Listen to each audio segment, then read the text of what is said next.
I'm so excited you're here today. We are going to do one of my favorite exercises ever, bridging. Oh my gosh, you've probably done this with me before, or you've done some variation of it in one of your classes. And I love this. It's a truly life-saving exercise because it strengthens and balances out your hip musculature to help you stand taller and better in your legs to free up your lower back stuff. Reese is really excited about it too. She's joined us today. So with this exercise, it's amazing for your back care protocol, and this is in my personal toolbox. So you're going to need a little floor space, so wherever you have some floor space, a mat, something like that, go ahead and get that set up, and we're going to come to resting on our back. Move your animal out of the way, if they will allow, and come to resting on your back. Once you're resting on your back, you're going to take a minute and just feel it wiggle around in your body. See if you can find your sacrum grounding, your ribs grounding, and your skull. Once you feel like you're grounded, I want you to just take a second and you can turn your head and look at the screen just so you can see what we don't want to be doing,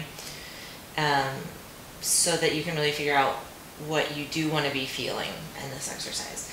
A couple of things: you also want to make sure your feet are parallel, so they're not turned out but parallel, and in line with your sits bones. You can Google search sits bones to find a little reference of what that is if you're vague on that. It's your butt bones that you would sit on.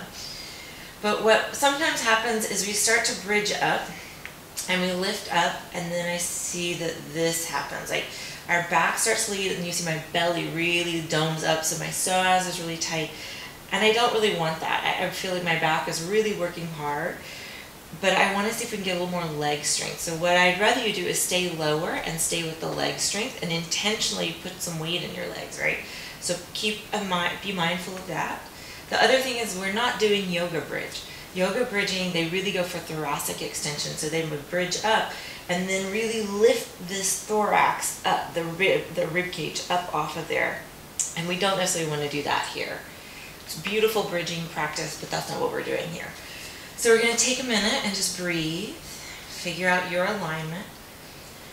As you exhale, draw the belly in, sink into the mat, feel your thighs dropping to the mat and your feet. On your next exhale, a little belly tone as you press into your feet and start to bridge up, lifting the hips up, sinking the upper back into the mat. We're going to do 8 of these. This is the first one, so take your time. You don't have to come up as high as I am. You could just come 2 inches off the ground. You can play with pulling a little bit, so I'm pulling gently with my feet, so I activate my hamstrings a little bit more. And then releasing down. Breathing in.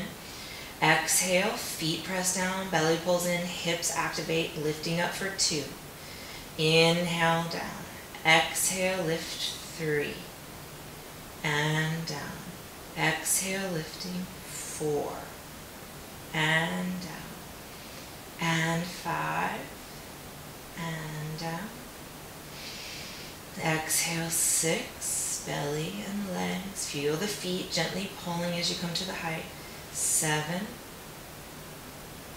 We're going to hold on number 8. Really lifting up there. Working this placement of the upper insertion of your hamstring here at your sits bone. And do little pulses where your thigh and your glutes meet. So little pulses right through here for 10. Keep the belly in. Again, you could do those pulses all the way down here. You don't have to be this high. We're going to do pulses for 10, 9, 8, 7, 6, 5, 4, 3, 2, 1. And then you're going to roll down, still pulling with the feet, melting your back onto the ground. And then relax. You're done. Come up to sitting or standing or whatever you need to do next in your day, go for it. If this life-saving exercise is helping you, please feel free to share it with your friends and family. Thank you so much for joining me today, and until next time, keep moving.